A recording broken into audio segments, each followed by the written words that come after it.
નમસ્કાર વિદ્યાર્થી મિત્રો, સ્વાગત છે આપ સર્વેનું આપણા સૌની ચેનલ લર્ન વિથ ડેક્સમાં। તો દોસ્તો, આજના વિડીયોમાં આપણે ચર્ચા કરવા જઈ રહ્યા છીએ આવતીકાલ એટલે કે તારીખ 22મી ઓક્ટોબર 2021ના રોજ યોજાનાર ધોરણ 12ની વાણિજ્ય પત્ર વ્યવહાર અને સેક્રેટરીયલ વિષય એટલે કે એસપીસીસી વિષયની જે પણ પ્રથમ શાળાકીય પરીક્ષા છે તેના કેટલાક મહત્વપૂર્ણ પ્રશ્નો વિશે। આ જેટલા પણ મહત્વપૂર્ણ પ્રશ્નો છે દોસ્તો, તે તમને આવતીકાલની એસપીસીસીની પરીક્ષાની અંદર ખૂબ જ ઉપયોગી સાબિત થશે। આની પહેલા પણ આપણે ઘણા બધા આઈએમપી પ્રશ્નો આપેલા હતા અકાઉન્ટન્સી અને બીએ વિષયની અંદર, જે પણ વિદ્યાર્થીઓને ખૂબ જ મદદરૂપ નીવડ્યા છે। તો અહીંયા દોસ્તો, આજે આપણે ફટાફટ શરૂઆત કરીએ એસપીસીસી વિષયના આઈએમપી પ્રશ્નોના પાર્ટ 1ની, જેની અંદર વિભાગ ડી, વિભાગ ઈ અને વિભાગ એફના જેટલા પણ મોટા પ્રશ્નો છે તેને સૌથી પહેલા આપણે આજના પાર્ટ 1ની અંદર આવરેલા છે।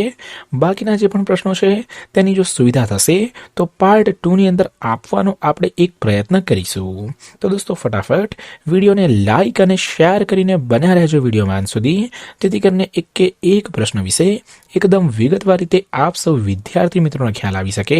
અને તે સિવાય જો આપ શ્રી આપણી ચેનલ ઉપર નવા છો અને હજુ સુધી ચેનલ ઉપર નથી જોડાયા તો નીચે આવેલા લાલ કલરના સબસ્ક્રાઇબ બટન દબાવીને ચેનલ ઉપર જોડાઈ જજો તથા બાજુમાં આવેલા બેલ આઇકનને પણ ઓન કરી દેજો, કારણ કે વિદ્યાર્થીઓનો વિશ્વાસ ધરાવતી આપણે ગુજરાતની એકમાત્ર યુટ્યુબ ચેનલ છીએ જ્યાં ક્યારે પણ વિદ્યાર્થીઓને જે છે તે ખોટા પ્રશ્નો કે કોઈ પણ બાબતો અહીંયા આપવામાં નથી આવતી। તો ચેનલને સબસ્ક્રાઇબ દોસ્તો અહીંયા અચૂકથી કરજો।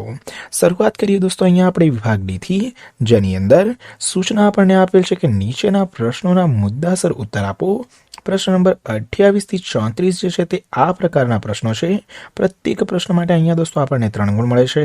કુલ 21 પ્રશ્નો આની અંદર આપણને પૂછવામાં આવ્યા છે, જ્યાં સૌથી પહેલો દોસ્તો અહીંયા પ્રશ્ન છે કે સામાન્ય રીતે સ્થાનિક સંસ્થાઓ સાથે કઈ બાબતો માટે પત્ર વ્યવહાર કરવામાં આવતો હોય છે। ત્યારબાદ દોસ્તો અહીંયા બીજો પ્રશ્ન છે કે બેંકની સેવાઓ અથવા સગવડો પ્રાપ્ત કરવા અંગે લખવામાં આવતા પત્રો જણાવો।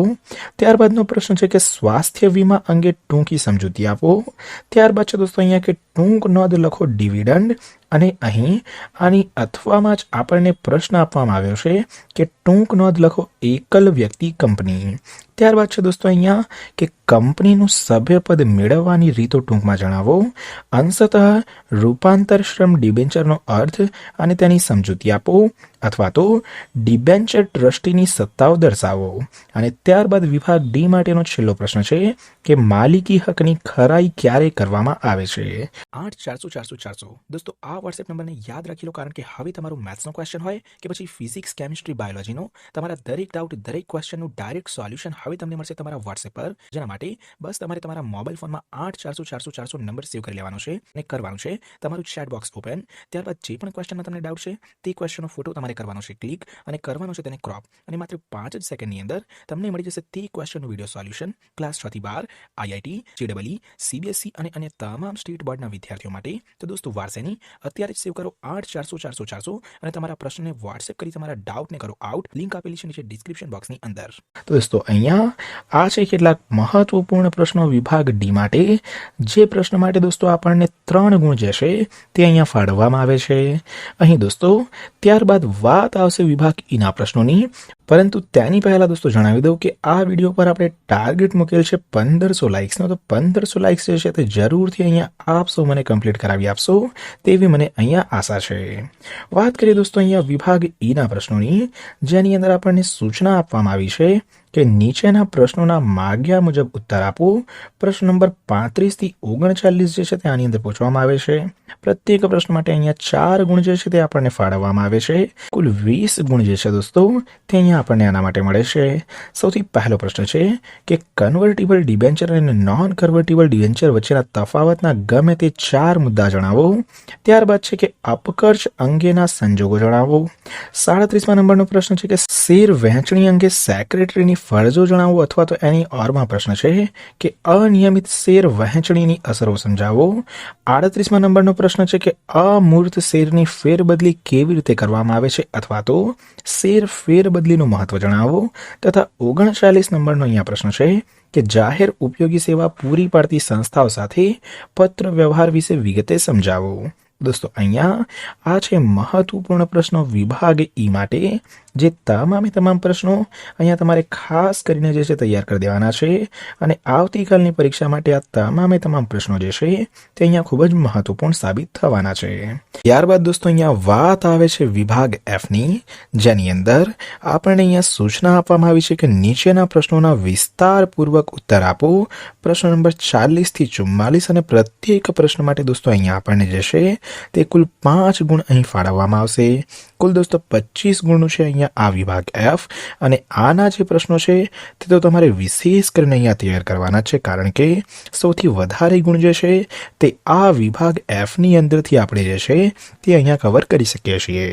દોસ્તો અહીંયા આની અંદર સૌથી પહેલા છે પ્રશ્ન કે શેર જપ્તી અને શેર લિયન વચ્ચેનો તફાવત જણાવો। ત્યારબાદ છે દોસ્તો અહીંયા કે તમારા વિસ્તારમાં સિટી બસ સેવા ખૂબ જ અનિયમિતપણે ચાલી રહી છે, જેની ફરિયાદ કરતો પત્ર લખો। અને આની અથવામાં દોસ્તો અહીંયા આપણને પ્રશ્ન આપવામાં આવ્યો છે કે મેમોરિયલ હોલ ભાડે મેળવવા કોઈક સમાજ અથવા સંગઠન વધી જશે, તે અહીં પત્ર લખો। ત્યારબાદનો અહીંયા દોસ્તો પ્રશ્ન છે કે પરીક્ષાનું પરિણામ વહેલું જાહેર કરવાનો નિર્ણય લેવાતા શિક્ષકોને મૂલ્યાંકન કાર્યમાં ઝડપ કરવાની સૂચના આપતો પરિપત્ર લખો। અને અહીં દોસ્તો આની અથવામાં આપણને આપવામાં આવ્યું છે કે સિલ્ક મિલ્સના કર્મચારીને વેચાણ વિભાગમાં બદલીનો આદેશ કરતો પત્ર લખો। ત્યારબાદ છે દોસ્તો અહીંયા કે બેંકમાં ડીમેટ ખાતું ખોલાવવા અંગે કાર્યવાહીની માહિતી મેળવતો પત્ર લખો। અને છેલ્લો અને અંતિમ પ્રશ્ન છે દોસ્તો અહીંયા કે ફરજિયાત ફેરબદલીની વિધિ જણાવો। તો દોસ્તો અહીંયા આ છે વિભાગ એફ માટેના તમામ મહત્વપૂર્ણ પ્રશ્નો, જે તમને આવતીકાલની પરીક્ષા માટે ખૂબ જ વધારે ઉપયોગી સાબિત થવાના છે। અને અહીંયા દોસ્તો બપોરે પણ મેં જાણ કરી હતી કે જેવા મારી જોડે મહત્વપૂર્ણ પ્રશ્નો પહોંચી જશે કે તરત જ તમને તમામને જે પણ પ્રશ્નો છે તે પ્રશ્નો અહીંયા હું આપી દઈશ। તો અહીંયા દોસ્તો જે પણ મહત્વપૂર્ણ મોસ્ટ આઈએમપી પ્રશ્નો હતા તેનું લિસ્ટ અહીંયા મેં તમને આપી દીધું છે। તમામ જેટલા પણ મોટા પ્રશ્નો છે તેનો સમાવેશ અહીંયા દોસ્તો આપણે કરેલ છે। અને આના સિવાય દોસ્તો પાર્ટ 2ને પણ લાવવાનો આપણે પ્રયત્ન કરીશું, પરંતુ તેની પહેલાં 1500 લાઇક્સનો ટાર્ગેટ જે છે તે અહીંયા જરૂરથી આપ સૌ વિદ્યાર્થી મિત્રો અહીંયા મને કમ્પ્લીટ કરાવી આપવાનો છે। અને અહીં આની સાથે જ વિભાગ ડી, વિભાગ ઈ અને વિભાગ એફ જે છે તેના દ્વારા પાર્ટ 1 જે છે દોસ્તો તે થાય છે પૂર્ણ। પાર્ટ 2ની અંદર જે છે તે અહીંયા દોસ્તો આપણે વિભાગ એ, બી અને સીના જે પણ મહત્વપૂર્ણ પ્રશ્નો છે તેની ચર્ચા કરીશું। બસ તો દોસ્તો અહીંયા આટલું જ રાખીશું આપણા આજના આ વિડીયોની અંદર। વિડીયો પસંદ આવ્યો હોય તો વિડીયોને લાઇક કરી દેજો અને તમામ મિત્રો જોડે આ વિડીયોને શેર કરી દેજો। અને ચેનલ ઉપર નવા છો તો ખાસ કરીને નીચે આવેલું પેલું લાલ કલરનું જે સબસ્ક્રાઇબ બટન છે તેને દબાવીને બાજુમાં આવેલા બેલ આઇકનને ઓન કરવાનું તો બિલકુલ પણ ના ભૂલતા, કારણ કે વિદ્યાર્થીઓના વિશ્વાસ વતી અહીંયા જેટલા પણ મહત્વપૂર્ણ પ્રશ્નો છે તે અહીંયા આપ સૌ લોકોને મળતા રહે છે।